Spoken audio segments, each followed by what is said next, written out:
hideous creature. Hey guys, Hideous Z here. We're looking at Fizz mid in Silver 3 this game. In this game, the student wins lane, but not nearly as hard as he could have, and later on he struggles to transition that lane victory into a map victory. I'll be talking about some of the key moments that led to this loss and how it could have turned out differently. Thanks for checking out this video. Let's jump in. Okay, so I'm going to be spending some time talking about lane phase in some detail. Now, you do win this lane, but you could have won it a lot harder. And basically, the reason that I want to get into some of the nitty-gritty on this is because if you approach this lane with much more of a plan in mind and with a lot more strategy, as opposed to just walking in just to win it, you can brutalize Azir much harder than you do. Azir comes out of this lane behind, but definitely not out of the game, and he ends up being a factor later on, and that didn't need to happen. Okay, so this is a good all-in for the most part. You recognize that Azir has made a mistake and that he's vulnerable, and you jump on him. Your level 3 power spike is very strong, and you capitalize on that, so that's good. It could have gone better though, so let's take a look at it. Okay, so right here, Azir casts his soldier, and that's when he's vulnerable. As soon as he does this, you have a key advantage over him. You have an ability up, he only has 2 up. And since his soldiers are so central to all his other abilities, that's a big deal. So you recognize that, or at least I hope you recognize that, and you're not just going here because you feel like it. You recognize that, and you Urchin Strike in. Solid. Okay, so right now, what is Azir going to do next? He's going to Q. He needs his soldiers to defend himself. He should be walking into his soldier, but he doesn't because he's terrible. So what he's going to do is he's going to Q his soldier to himself and to you. He does. Now you Playful Trickster that soldier, and that's really good. But again, I'm not sure if you did that in response to his Q, or if you were going to Playful Trickster anyway, and Azir just got unlucky there. I hope it's the former, because you need to be looking for that kind of thing. You need to be playing out this all in your mind. When I go in, this is what's going to happen. When he does this, I'm going to respond by doing this. You need to set up a series of kind of if-then statements in your mind so that you have a strategy for winning this all in. If Azir casts his Q, I'm going to Playful Trickster it. If Azir flashes, I'm going to, do this. You set up some of the different possibilities in your mind so that you have a plan for winning this all in before you ever commit to it. That exercise will also prevent you from committing to all-ins that you don't really have a great way of winning. If you're thinking through your plan and you're coming up against all kinds of roadblocks, or a lot of situations where you won't have an answer and you'll lose more than you gain, well, then you just saved yourself a lot of time and perhaps your life by not going in on a bad fight. Okay, so let's keep looking at this.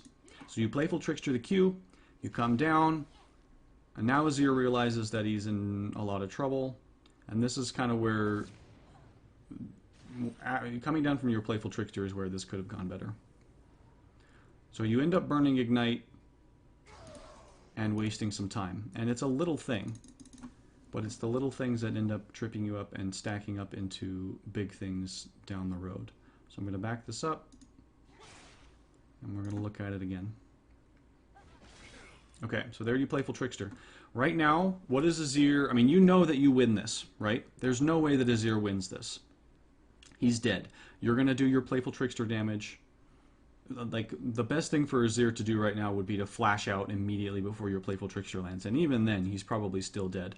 But he doesn't do that. So, you know that he is dead. So, what you need to start thinking about right now is maximizing the value of this kill. So, you are in Playful Trickster, and you have a certain amount of control over where you come down in Playful Trickster. You choose to come down right on top of him. Why not come down somewhere that's going to be more advantageous? Instead of coming down directly on top of Azir, why not come down like right here? That would do two things.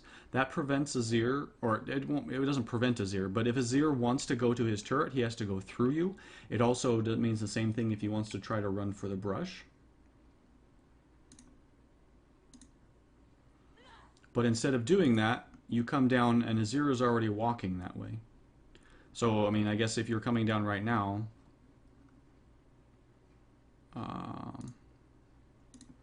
you're actually going to come down kind of right on top of where he is right now, and by then he'll have already moved past you a bit, Why not have waited until you see which direction he's going to try to juke and then cut him off? Use your Playful Trickster to cut him off right here.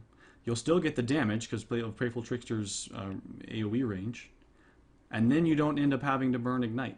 You don't have to burn Ignite anyway, but it's much easier to finish off this kill. If you're ahead, and you do click and continue to to move while you're doing this, so mechanically you're doing this okay. It's just you're not thinking this through as much as you could have. So if you'd come down, he wouldn't be out. You get 1-2 auto attacks off, and if you'd come down further, he would not be out of your auto attack range right now. You would still be in auto attack range, and that third auto would be finishing him off. Even if you don't do that, you still don't need Ignite, because your Urchin Strike, this doesn't show it here because the cooldowns are bugged, but your Urchin Strike has about 3 seconds, and Playful Trickster has about, no, Playful Trickster doesn't, but your Urchin Strike has about 3 seconds before it comes back up. Sorry, this is Urchin Strike. Oh, there it goes. 3 seconds. 2, 1. In 3 seconds, Azir is here. And if you're following him, you're right behind him. So you Urchin Strike and he's toast. Even if he flashes, you still are able to kill him. At that point, then it's okay. Even if he gets away at that point, it's probably, I don't know. You could flash and finish him off with Urchin Strike at that point, and then it's flash for flash. But what you did here, you gave up a summoner spell for nothing. There was no reason to do it. Okay, so after an early kill like that, it's often a good idea to just go back to base. So right now what you're doing, it looks like, is you're trying to shove it into his turret, and that's a good idea if you are able to do it. But in this case, you're not able to push the lane nearly fast enough. And you can just do that by just doing some quick math in your head and looking at where the minion waves are when, as they're coming to lane.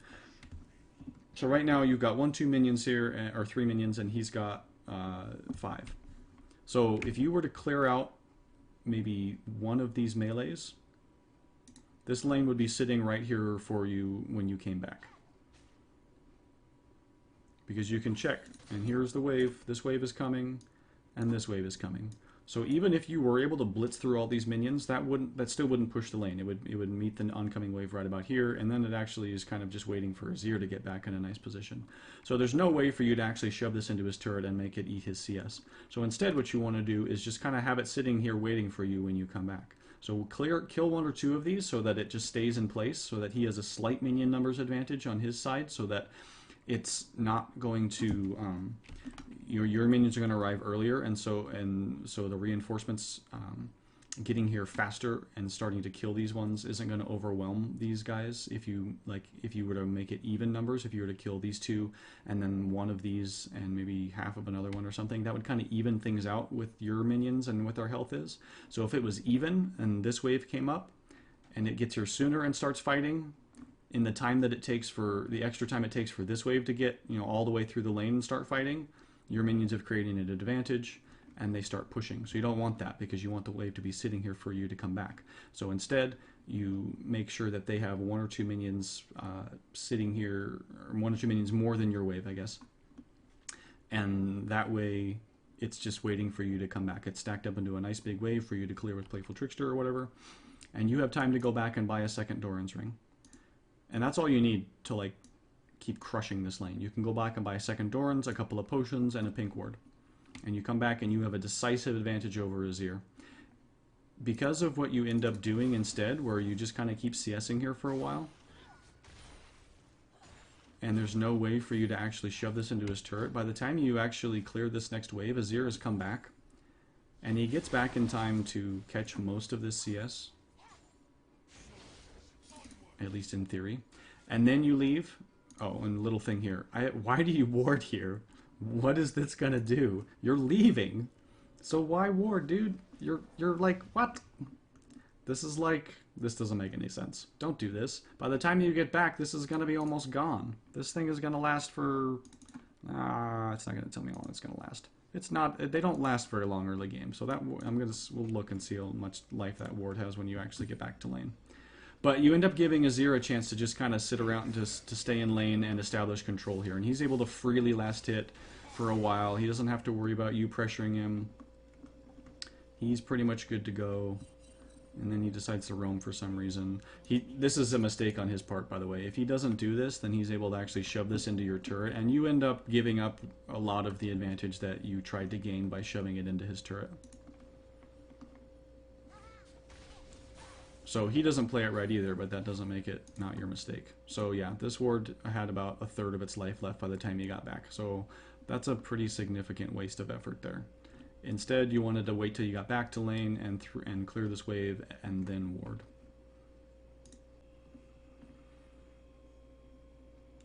Okay, so a couple of things here. Okay, so you're just farming the lane. You're doing a really good job up to this point, by the way, of just kind of zoning and freezing.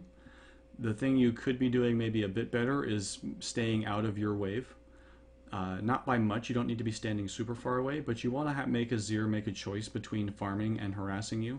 When you stand in the wave like this, he can accomplish both and kill two birds with one stone. And he casts a soldier in here. He's able to hit you, and then he's in position to get his last hits. So if you are standing away from your minions, then he has to decide. He's like, do I get the farm, or do I try to harass Fizz?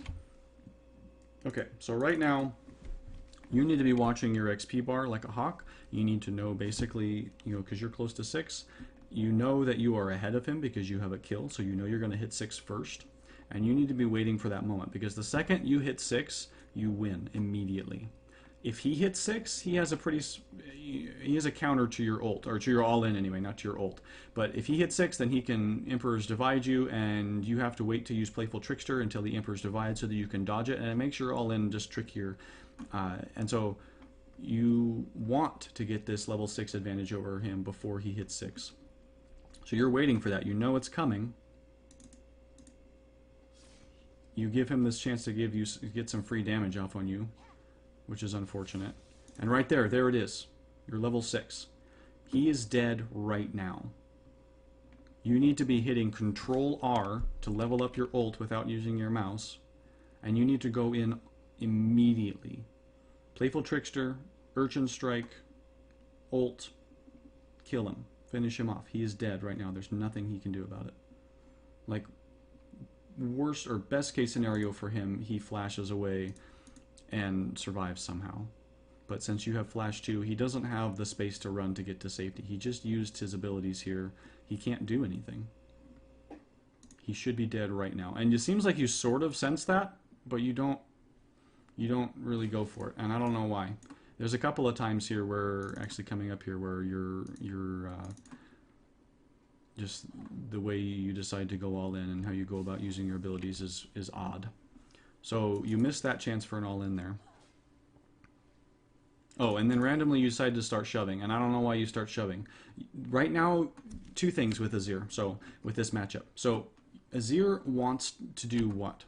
Azir is a zone control mage, right? He loves to stand at the back, throw his soldiers out, and do damage from afar, and never actually get in the mix himself. His kit is designed to keep everyone away from him, because if somebody gets onto him, he doesn't have a lot of ways to deal with that. Once his ult is down, that's why he has his ult, is to get people away from him. So if somebody is able to get onto him, then he's pretty much hosed. Fizz is designed to get onto people. That's Fizz's whole game. So this is definitely a strong matchup in your favor if you play it right. So you want to be creating situations all the time where Azir has to get up in your face to get what he wants. So you know a couple of things that Azir wants, right? He wants to farm, so that's easy. So make it so that the only way he gets to farm is if he gets closer than he should. And you were doing that for a while, like in that situation where you could have killed him. He had closed in so far that he was within easy striking range of you if you were positioned correctly. And that's because you were slow pushing, you were just last hitting, you weren't shoving the lane, because you wanted to create a situation where Azir has to come all the way out here. He has to come all the way out here to farm. Or here, whatever, with his range of his soldiers, right? He has to walk, he can't farm safely under his turret, he has to walk all the way out here and to do that. And he's not safe here because you have plenty of space to jump on him and kill him if he's standing out here, right? So, oops. But if you shove, then that situation changes. He doesn't have to overextend to farm anymore. So you want to do this. You want to extend the amount of time that the minions are sitting here, or even better even if you can get it to freeze right here, so that he can't even really counterattack you because your turret is right there and you're not open to ganks at all, but he has to extend even further. And with somebody like Rammus that can just wheel in and taunt him, that's incredibly strong. So try to create this zone here, and it seems like you were sort of doing that, but you kind of lose focus here and start shoving. And you don't ever want to do that in this, or not ever, but you don't want to do that right now. You want to just sit here and make this situation last for as long as humanly possible. Watch him start weeping. Okay, so here you finally do go all in. But, like, I don't know why... I'm just going to watch this again here real quick, because this is just really weird to me. Okay, here's where he should have died. No. Directed camera. Okay, here. So you see it, and you go all in. This is what you should have done before, but you're doing it now, so that's fine. I don't know why you haven't ulted yet. Like, your ult maximizes all your damage. So why wouldn't you ult... Oops.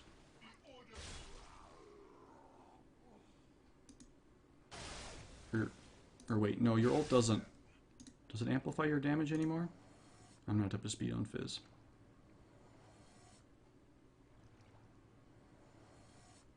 Yeah, it amplifies your magic damage. So you want to get that thing on him as soon as possible. Come on. Alright, whatever.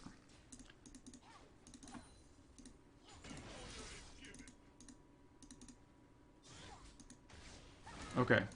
Why wouldn't you cast your ult right when you land right there? Like right when you come down from Playful Trickster. Throw out your R. Hit him. It's point blank range. Hit him and then Urchin Strike. Your Urchin Strike does more damage. He's slowed. He's about to get knocked up. He doesn't have a chance to dodge it if you move quick enough. Because now, it takes him until now to flash, right? And he flashes the bizarre direction. Like, this is never going to work. So he flashes, like, pointlessly, because now he's easy to hit with your ult. But you don't cast ult still. I don't know why you don't cast your ult here. Like, what are you doing right now? What is happening? Why are you walking away from him? Ah! He's dead! You gotta be clicking toward him. Click, click, click, click, click. Keep on him. Don't give him this kind of space. You should have ulted. If you didn't ult him when you Playful Trickstered, you definitely should have ulted him right after he flashed. That makes him easy to stay up with and keep auto-attacking him. He can't get away from you. But for some reason, you're backing away. Why? He can't do anything. He's dead. You're level 6. He's level 5. He has no chance to win this. No chance at all. So I'm not sure why you're giving him all this space. And then you finally cast your ult, but when you cast it from a really long ways away, making it that much, harder to hit from a longer range. It's much harder to hit from that range than it is from point blank.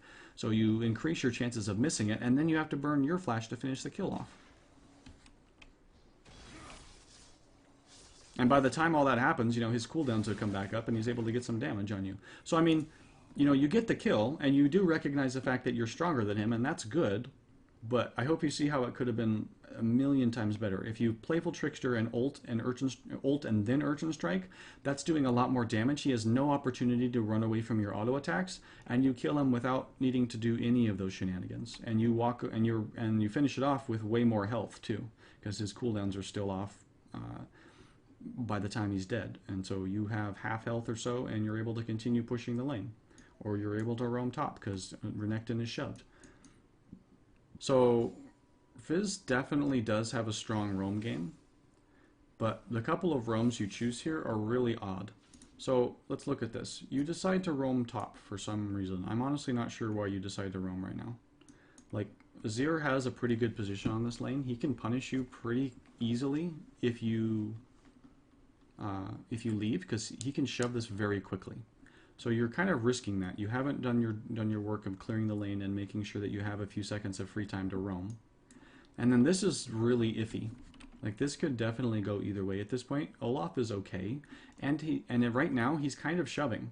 So I mean, if the lane goes the way the minions are right now, it's going to push this way, which isn't going to help your roam at all. And Olaf is low, and Renekton just came back. He's not really in a great position to help you kill this guy. So, I mean, maybe you could come up and respond to an all-in on Renekton's part. But again, that seems unlikely as well, just because Olaf is doing pretty well in this lane, and he has his ult, and he can get away if something really goes bad. So you're kind of really rolling the dice by coming up here. This is not a sure thing by any stretch at all. So you're spending a lot of time, you spend a lot of time walking up.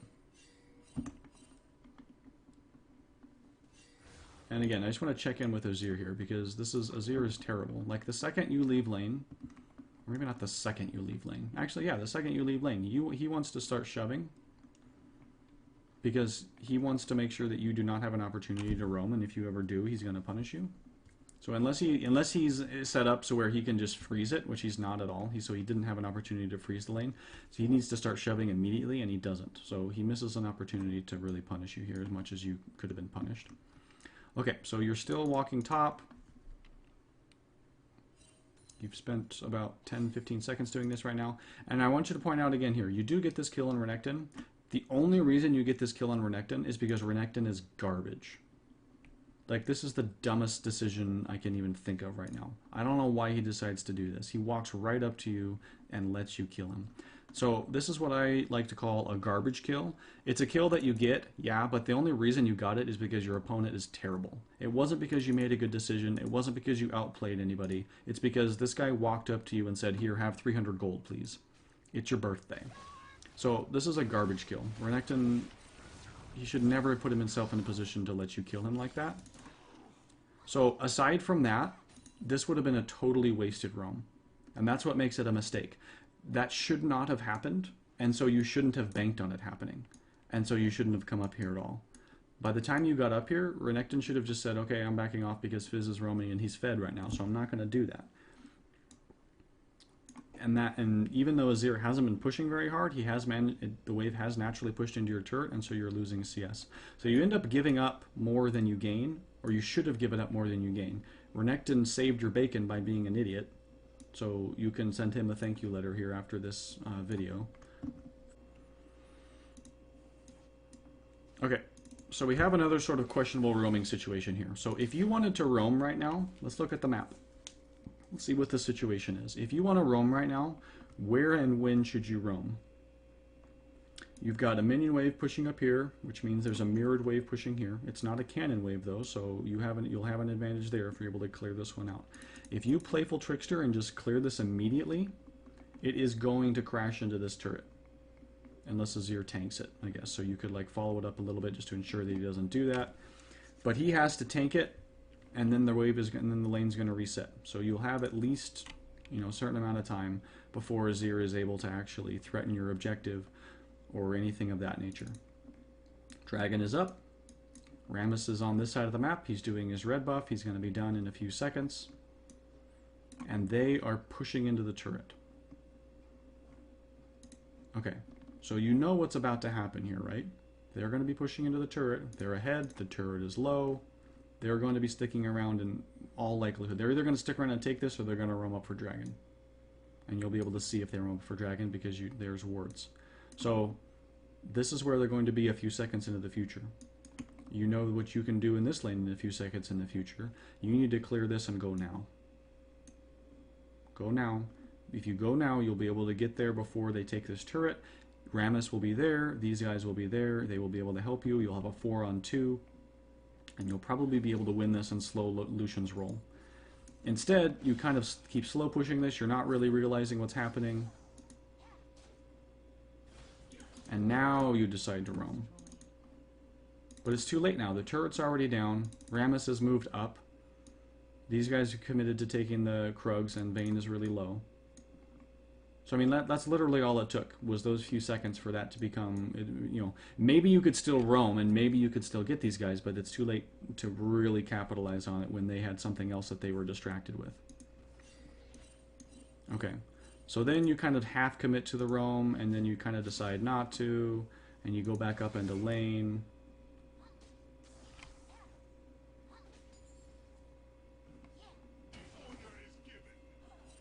So you finally do push it, and then you wander back down. But by now, now it's too late, right? Now you don't have nearly enough vision to know what's happening. You did just see Lucian walk through this ward, so you know that he was headed up in this direction. But that, if anything, should tell you that it's no longer a good idea to roam. What is the bot lane likely to do once they clear this turret? Right? They're either going to go do Dragon, which you have a ward on, so you'll know if they do that. You don't need to go down and check that. You'll know. Or they're going to come and collapse on you. A smart bot lane is, if assuming that they're not like really low or something, is going to take this turret, and they're immediately going to roam up and gank you. And if they had done that immediately, instead of goofing around here deeper in the lane, they probably would have caught you off guard because you were up here, unless you were really paying attention. So that's likely what they're going to do. So for you to face check this bush is just really dangerous. And even if you wanted to roam down right now and felt like, if Lucian wasn't so far ahead and you wanted to try to like catch them as they were roaming up to gank you, why would you go this way? This just puts you out of position. Like, they're not likely to come up through this river anyway. The turret's down. This is free for them to walk up through right now. And that's an important point to note. I'm going to talk about that a little bit later on too. So why would you go down here? This just makes it harder for you to win any fight that does break out. It makes it easier for Azir to join in. If they come up through here, now you're trapped between them and Azir, which is kind of what happens. And it doesn't give you any sort of advantage. Like, there's no good reason to do this. I think you're checking Dragon. But yeah, I'm just not sure what you're thinking. You don't have enough vision or information. The only thing you know is that they were last headed up towards you. And if they both catch you, you're in trouble. If you manage to catch one of them, maybe you could kill them quickly. But Lucian almost manages to kill you by himself. And see, here's what I'm talking about. Azir was able to respond because you're all the way up there. You're Fizz, and so you are able to get away. But even with that, look, Lucian almost kills you by himself. If Azir had landed anything, or Leona, God forbid, had landed her ult or her E or something, had been positioned better and with Lucian instead of walking upriver for some reason, you were likely dead there. So it's just a couple of odd decisions. If you wanted to roam, you needed to do it way sooner, and you needed to not go through the river here, go through the jungle. That's the shorter way. You had a ward on Dragon, there was no reason to face check it, and you needed to recognize that as soon as the turret went down and you're looking at the map and seeing the vision, you know the direction that they're coming, so why are you coming down to meet them in a position that allows the enemy team to collapse on you? Okay, a couple of quick general things here. So this is back a ways in the game. This is back when you should have killed Azir. I just wanted to point out a couple of things. So when you first killed Azir, you started lane with Doran's pots. And when you first killed him, you went back to base. And I've talked about that earlier, how you should have gone back sooner. But when you finally did go back, you bought a Doran's ring and an amp tome. And I'm not sure why you bought the amp tome. If you're wanting to build the Wisp item or whatever that thing's called first, then I guess that makes sense. But it seems like you want Sheen first, and that makes a lot more sense to me. I'm not completely up to speed on what the best Fizz builds are right now, but Sheen seems to make a lot of sense. That seems to be a pretty significant power spike for an early game item for Fizz. So I might be wrong on that, but that's what you end up building first in any case. So I'm not sure why you buy this amp tome. And then when you do go back again, you buy the Sapphire Crystal and boots. And I'm not sure why you buy boots here, because boots don't really do anything for you the way you end up playing the game. You're not spending a lot of time having to walk back and forth between lane and fountain. You're not roaming yet. You do roam once in a few seconds, but that's the one that I talk about how that wasn't a good idea. And you don't need the boots to keep up with Azir, right? You have so many gap closers and stuff that you can stay on top of him without any need of boots. So there's no real need for this. So you spend 300 gold on this, and whatever this costs right now, 400 gold I think, or 430, 450, 435, I don't remember what they clean that up to. So I guess the point is that if you hadn't spent the money on the amp tome and you hadn't spent the money on boots, you have Sheen right now, easily. Because this is at least 700 gold by itself, and Sheen is I think 1050, so if this is 350 and that's 700, that's your Sheen right there. So if you have Sheen right now, that's a major power spike that you have at 7 minutes. Instead, you kind of have halves of 2 items and boots for some reason. And so again, it's the kind of thing where if you clean this up, you have a power spike right now and an even more major advantage over Azir, and you win this lane even harder.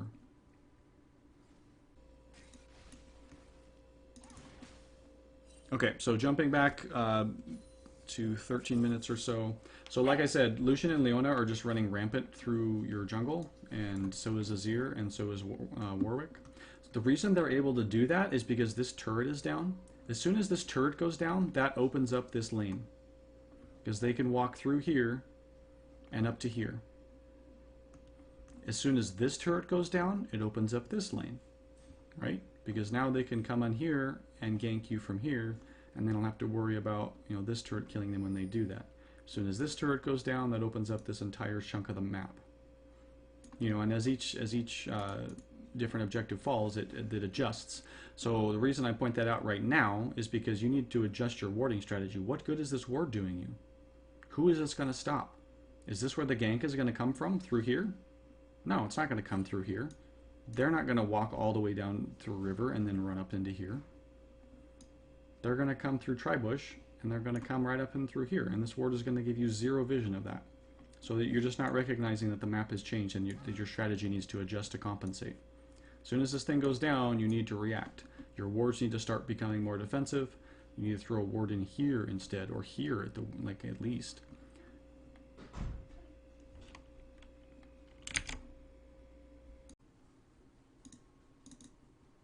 Okay, so this is a map awareness sort of a thing. So you need to be asking yourself right now, where on the map can you have the most impact on winning the game? Because this is when the wheels really start coming off here.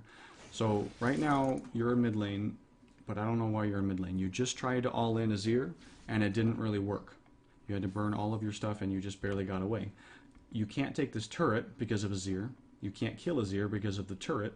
There's no reason for you to really even be here other than just farming. Look at what's happening down here. Why is Leona allowed to do this? You know she's here. She walked through Tribush. You've known she's here for a while. Why is she allowed to just sit in your jungle here? Lucian is free farming because he's so far ahead that Vayne and Sona can't do anything about it. Rammus isn't strong enough to even tilt the odds in his favor. You're ahead. You're the only one who's ahead. So why are you sitting here in mid letting them know that they're perfectly safe to do this for as long as they want? You're not having much impact on winning the game here in this lane. You could be having a fair amount of impact by going bot several seconds ago. And you do finally recognize that here after you clear this wave. Or maybe you recognized it a while ago but prioritized farming more, I don't know. But the second that you walk into this bush and they see you because it's a ward, that puts Leona on notice. She has to leave now. Or she should leave, and she doesn't notice for a while yet. But that lets her know that you're on the way and she can't just sit here anymore. So there, she finally recognizes it and she starts to leave. She's running towards Lucian. And you guys end up picking up a kill on her. That should have happened a while ago. Because look, Azir responded, so he wasn't going to shove it. He's either going to shove it into your turret and then you guys are able to take this turret, or he follows and this happens. You still pick up Leona because she's an idiot and was so deep. Okay, and then this is where kind of another mistake happens. So again, you need to look at this. Where are you going to have the most impact on this? It's Lucian and Azir. They have lots of wave clear. Unless they make an incredible mistake, your guys aren't really going to catch them at this point. They've made it to safety. Maybe Rammus can pull off some crazy sort of a thing. I don't know. Between Rammus and Sona, it's possible, but it's unlikely at this point because they're going to be hiding under their turret. They have enough wave clear to make this meaningless. This is not going to help you at all. So again, why are you still here? You already accomplished your objective of coming down and killing Leona. Why are you here? This is wasting time. You end up wasting almost a minute and a half down here. All told. After you kill the Leona. Because you don't head up until... I don't know how long it takes you to head up. It's a while. Let's just watch. So you're here, the wave gets cleared. And then you're kind of waiting for them to make a mistake. And you're still here, and the wave gets cleared. And you try to push up again, and the wave gets cleared.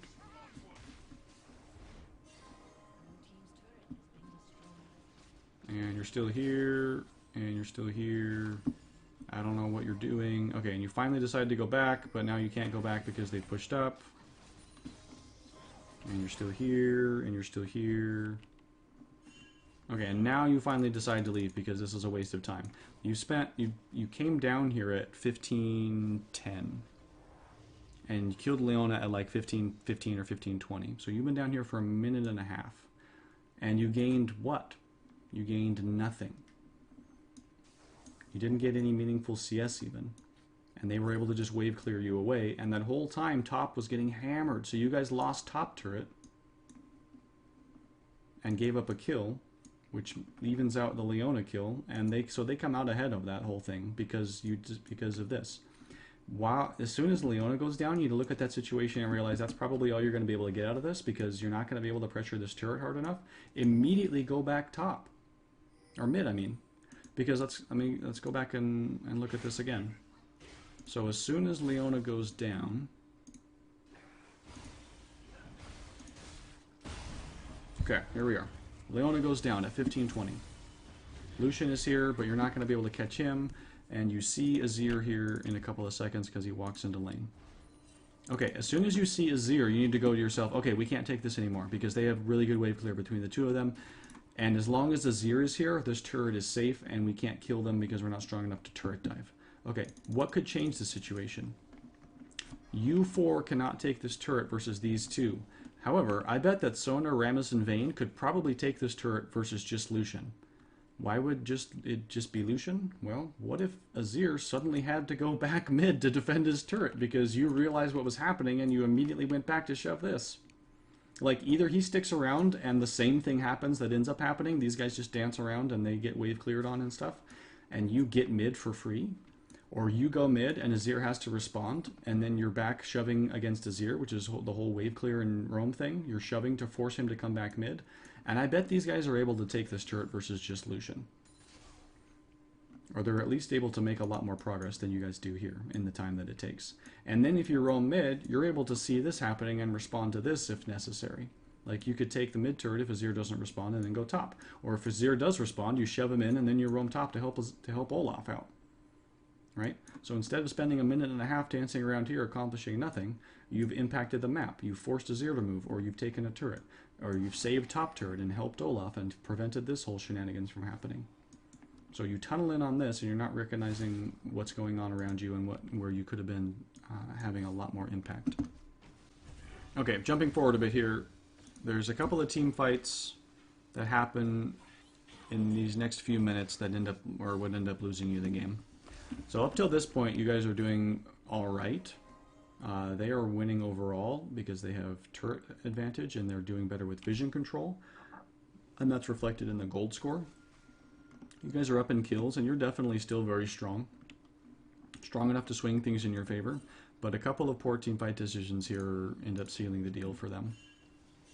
So let's look at what happens.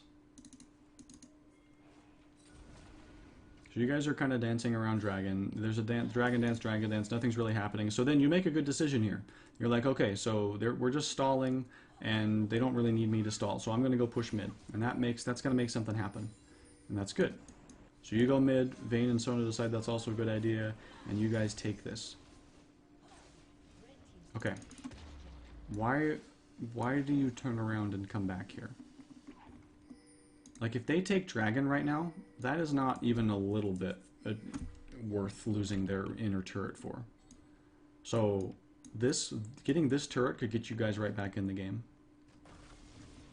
But getting Dragon doesn't really. I mean, it's not nothing, but it's also not worth giving this up for. For some reason, you decide to come back. And I think it's just because you're looking for a fight. You think you can catch them out. But you had vision here. You knew if they were responding to you pushing this turret. So you would have been able to get away. It wasn't like you were risking getting super caught out or something. But the only reason to fight right now at all is to take their turrets, right? You kill them so that they can't stop you from taking their turrets. If they're not going to try to stop you because they're goofing around down here doing who knows what, then just take their turrets. You get the rewards for winning a fight without having to even fight. Vayne makes the right call here. She wants to keep pushing, but for some reason you want to go fight. Like, it's like you already got the present, or you already earned the prize, but you want to go run the race again. Well, no, you don't need to do that. You already earned the prize. Go take the turret. They're giving it to you. If they respond and come up here, then yeah, fall back and respond and fight them at that point. And then it ends up getting compounded, because you do pick up a couple of kills here. Like you kill Lucian and you kill Leona because they were positioned horribly. And right now, you guys have won this majorly. You took this turret, and even though you probably could have taken this one too, you ended up responding the way you did and you got 2 kills. So you're doing very well. And Olaf is pushing top this whole time, and that's kind of the key right now, is you need to look at the map and see what's happening up here. Because Olaf is making great headway up here. And all he needs right now is time. Especially since Lucian and Leona are dead, all he needs is time. You guys can keep them busy mid by pressuring and threatening this turret, or even threatening the Azir turret, and that gives Olaf all the time he needs to take this turret, and then even keep pushing on this one. And if he takes this and is pushing on toward this one, that's going to force them to respond. And if they have to respond by sending someone up top, that allows you then, now you have a numbers advantage again, and you can take this out and continue pressuring in on this. But instead, for some reason, after picking up those 2 kills, you end up diving in a Azir turret. And again, for no real reason. Like, there wasn't any way for you to win that fight. You overcommit really hard, and you end up dying. You guys end up losing. Vayne loses most of her health, Rammus loses most of her health, and you're no longer able to threaten this at all. So they pick up a couple of kills. Olaf does finally manage to get this, but that's it. So what you needed to do was buy Olaf time. What you should have done originally is pressure this turret and either take it or get a lot of damage on it and then back off a bit when they responded. And recognize that Olaf is splitting top. So your objective is not to win a big team fight, it's to take their turrets. And you could have taken more of their turrets without fighting than with fighting. But you chose to fight for some reason. You got to remember that League is not a fighting game. It's an objectives game. Always, always, always, always, always prioritize the objectives over fights. If you can take an objective without fighting, that is always better. Okay, so you opt to, this is a little bit further on, so you opt to split here. And that's fine, honestly. That was a good decision. Your team picked up Dragon and you're pressuring top. That's great. But then for some reason, you stay. And you stay, and you stay, and you stay. Right now, there is no pressure anywhere else on the map. Olaf is gone. Vayne and Sona keep wanting to recall, but the enemy team knows where they are. They're not pressuring anything. You are the only interesting thing on the map right now, you and Rammus, because you're threatening this turret and you're overextended and alone up here. If the enemy team is like checking their calendar and wondering what they're going to do today, this is the only interesting option that they have. Like, this bar's closed, this movie isn't playing, this race got canceled, whatever. You're the only show in town right now. And so they're absolutely going to come to see you. So you sticking around here for as long as you do is a pretty critical mistake. Because what ends up happening, and I realize this is not all your error, but you kind of end up baiting your team into a fight here that they lose, and this is the fight that loses you the game ultimately. Rammus gets caught. And if you guys abandon ship and let Rammus die here, you're probably okay. You can probably recover. But for some reason, you decide to go into this fight.